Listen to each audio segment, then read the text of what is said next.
Owain, dyn ni ar drothu dwy gêm ola yr ymgyrch rwan a pawb yn gwybod mae'r pwynt yma sydd ei angen lle sydd ysbryd sy'n o gwmpas y garfan a pa mor hyderus ydy pawb o groesi'r linell yna o'r diwedd lle.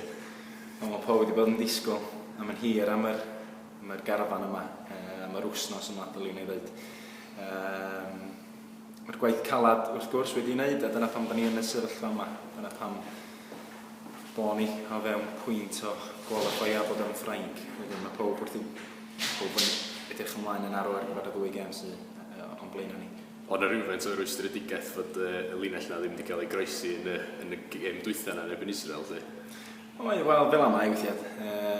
Wrth gwrs wedi gallu mynd y ffordd arall, gan bod ni isio curo cyn gymaint.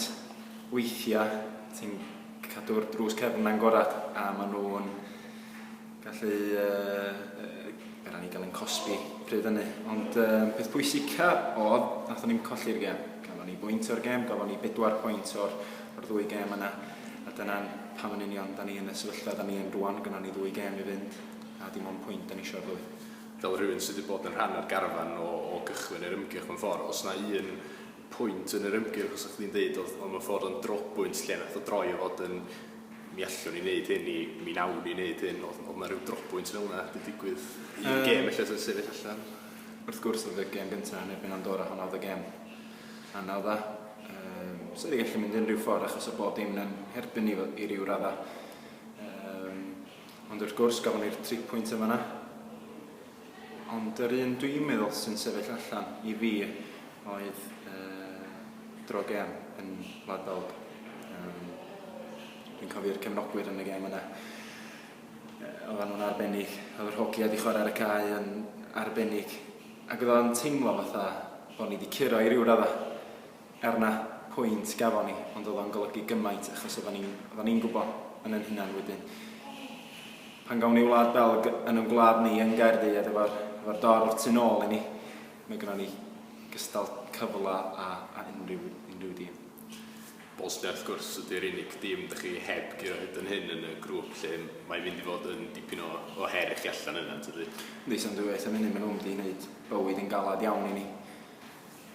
Bydd am yn le hawdd o gwbl i fynd is, ond mi nawn ni'n gorau wrth gwrs mi fydda ni'n preparu o'n iawn ar ei cyfarno fath o da ni di ar gyfer bob gêm arall. Wedyn, gobeithio gawn ni y job wedi gwneud dy Sadwrn, sa'n braf. Achos yn amlwg wedyn mae'r gêm gartre yma'n ebyn Andorra, gobeithio ydy bod na reswm bod chi'n gallu ymlacio yn barod mewn ffordd a jyst gallu mwynhau'r gêm yna yn dathlu. Ie, sa hynny'n neis iawn. Dyna sa rhywun yn dymuno wrth gwrs ac yn breuddwydio, ond fel da ni'n gwybod, mae rhywbeth yn gallu digwydd mewn pêl-droed. Mi nawn ni wynebu Bosnia dy Sadwrn a gweld lle fydda ni'n sefyll. Os fydda ni ddigon ffodus o fynd â hi neu cael pwynt yna, wel, gret. Dyna ni'n anelu wneud wrth gwrs. Os wneith am digwydd, wel, da ni'n gwybod mae rhaid ni ddarfod y jobs gyda ni ar yndylo nos fawrth.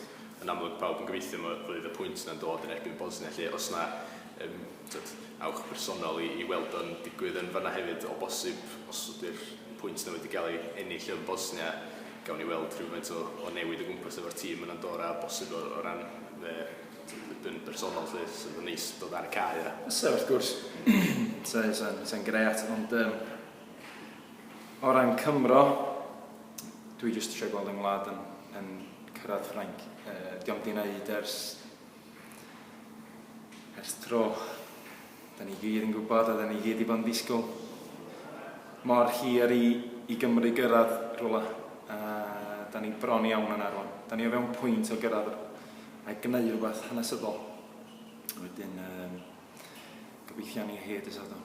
Faint o help ydy o bod chi'n garfan mor agos lle mae'r un chwaraewyr mewn ffordd sydd wedi bod yn y garfan ers rhyw 2 flynedd rwan, ydych chi gyd yn abod eich gilydd oni bai am anafiadau yr un rhai sydd tueddu cael ei dewis gen y rheolwr lle. Ydy hynna'n helpu chi o ran adeiladu'r grŵp yna mewn ffordd a cryfhau'r ymdeimlad o fewn y grŵp? Sam dweud am hynny. Dwi'n meddwl bod gan bod yr un chwaraewyr yma yn constant, mae rhywun yn gelio ei gilydd lot mwy, dod i'n abod ei gilydd Mae'r rhan fwyaf o'r chwaraewyr yma wedi tyfu fyny fe'i gilydd i ryw radda. Da ni wedi bod yn efo'n gilydd fel tîm ers sawl blynyddoedd.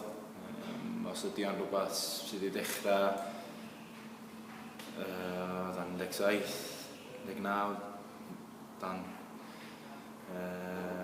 21s, neu be bynnag. Mae pawb yma'n nabod i gilydd, mae pawb yn jelio efo'i gilydd.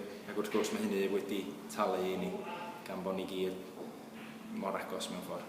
Yn amlwg y disgwyliad na bod gobeith wrth gwrs bod Cymru'n cyrraedd yr Euros flwyddyn nesaf. Ydy hwnna'n golygu bod hwn yn flwyddyn bwysicach nag arfer i chi fel chwaraewyr o ran neu siŵr bod chi'n chwarae'n rheolaidd ac yn greu argraff mwyn i chi trio cystadlu fod yn garfan yn amlwg ti wedi symud i'n fynes dros yr haf, faint o help ti fel fydd hynna chwarae'n rheolaidd ar lefel fel yna? Wel, mae'n mynd i fod yn gret i mi, a dyna pam un o'r rheswm na nes i fynd i'r dewis mynd i'r Alban o'n i'n teimlo fel canewid bach i fod yn onest. Ac dwi'n chwarae ar lefel golew, dwi'n hapus yna. Wedyn wrth gwrs yndi, mae'n bwysig bod rhywun yn chwarae samdwywaith am hynny. A gobeithio cael ei ddewis i wlad wrth gwrs. Mae'r dim jyst y chwaraewyr sy'n edrych ymlaen gyfer y ddwy gem yma, mae'r cefnogwr wedi bod yn edrych ymlaen i gem ers misoedd wan lle a disgwyl ymlaen ers groes y llinell a faint o'r buzz yna ydych chi'n teimlo fel chwaraewyr a faint o hynna ydych chi'n clywed ac yn brofi lle? O, mae'n gret i fod yn onest. Ers misoedd yn ôl mae pobl wedi dechrau bwcio i ticedi awyren i Ffrainc neu ffeindio ei ffordd sut maen nhw'n mynd i groesi'n Dover neu ydyn nhw'n mynd i fynd mewn carafan neu carafanet neu sut maen nhw'n mynd i aros yna ond mae'n amser reit exciting i fod yn Gymro ac bod yn rhan o'r beth wrth gwrs.